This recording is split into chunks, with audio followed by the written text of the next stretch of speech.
The New England Patriots just made a massive move, quite literally. Let's talk about it. My name is Aaron. This is Sports Talk Patriots. On the daily, pushing out content to people just like you who love New England Patriots football. So do me a favor before we get started, hit that subscribe button, like, and as always, ladies and gentlemen, comment below any point of the video. I don't care. Usually prompt you, but do what you got to do.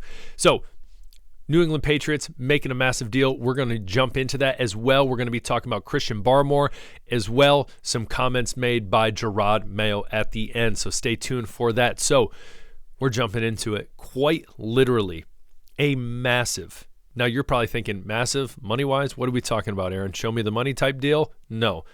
Literally massive deal, massive signing to the practice squad for the New England Patriots. I'm talking about Caleb Jones, tackle, dropped by the Green Bay Packers off their practice squad, picked up by the New England Patriots to add more depth, again, to that practice squad. We know one of the biggest concerns for the New England Patriots is tackles.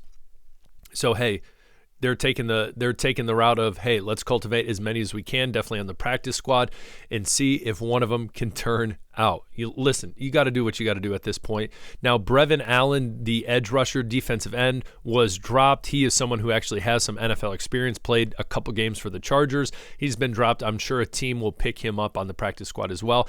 Now, when I say massive deal, wait till you hear this. 6'9", 6'9", 370 pounds. Have mercy. Have mercy. We're talking David Goliath type numbers right here. Wow.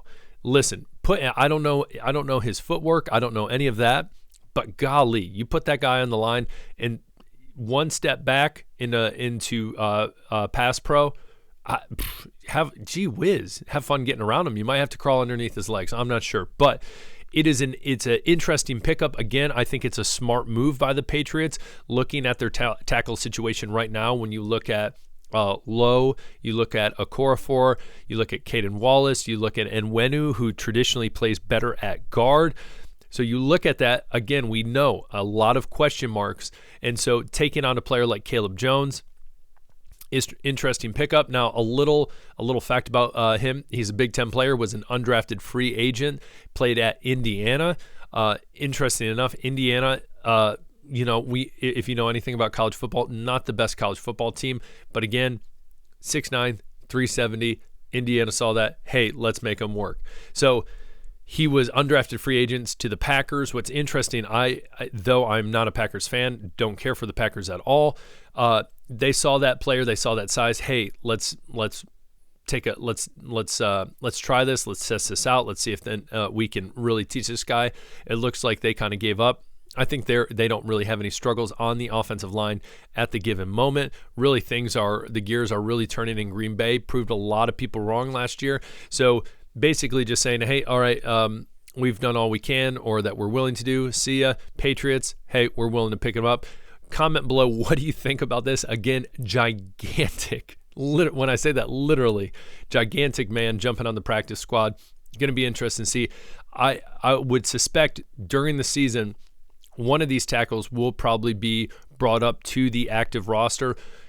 Again, who knows what happens. Hopefully, you've heard me say this a million times, a line that can just do what they're supposed to is serviceable. That's been the word, serviceable. I think things can be all right. What do you think about this pickup? Brevin Allen, if you knew anything about him. Again, young talent, quick, raw talent off the edge. Again, Patriots, they could have dropped a lot of other players. They decided, hey, Allen was the guy to go. Chopping block.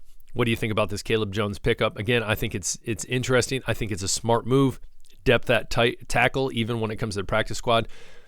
You're hoping that one of them can pan out.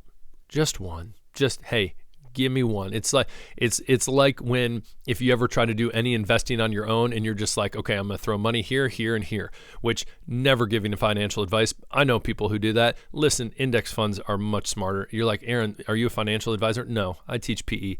But anyways, you have people do that and they're like, well, one of them are going to hit. Maybe if you're lucky, I don't know. But Seems like a decent strategy coming from a team that is struggling at offensive tackle.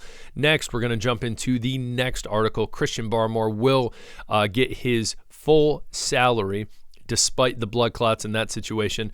Now, the reason I just wanted to bring this up is towards the end of the article, it talks about there's a chance he doesn't come back for any of the 2024 season. And when you see something like that, it's kind of a bummer just because he is such an important asset. He's a young player and really an anchor on that defensive line. And so he's really going to be missed. Again, there's been different situations where people have come back with blood clots. And so it's going to be interesting to see what happens with him. Good on the New England Patriots. Granted, you could say, well, he doesn't deserve it, but he just signed that contract, and it shows, hey, we're going to be a man of our word. We're going to pay you this. So it'll be interesting to see. Hopefully, again, he plays. But if it is a downward spiral season for the New England Patriots, I do not think they're going to rush him back. So we will see.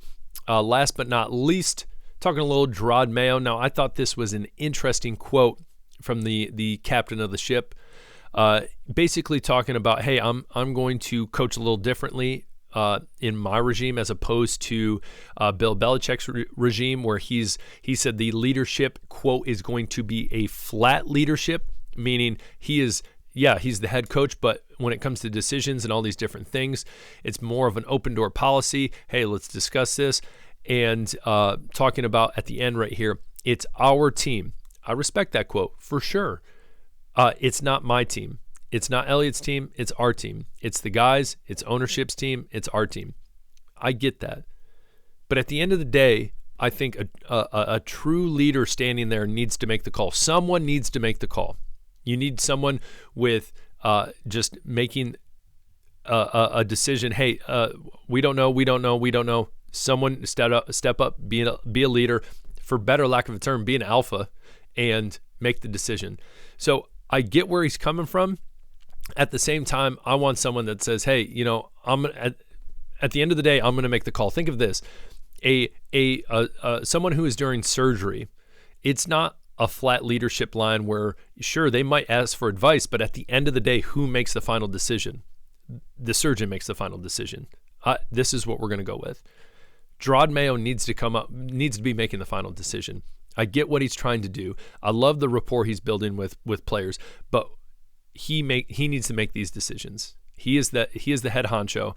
He lives by his decisions. He dies by his decisions. There we go. So what do you think about this? Comment below. That's just, again, my opinion. I like someone who's willing to say, hey, because it's easy in those situations to back up and say, well, it was kind of a group decision. Yeah, listen, he's a grown man. He's won multiple Super Bowls. He knows what's up. But when it comes down to it, part of being the head honcho is at times you get the glory, at times you don't. At times you get thrown under the bus. That's part of the job. That is part of the job. Comment below. What do you think about that?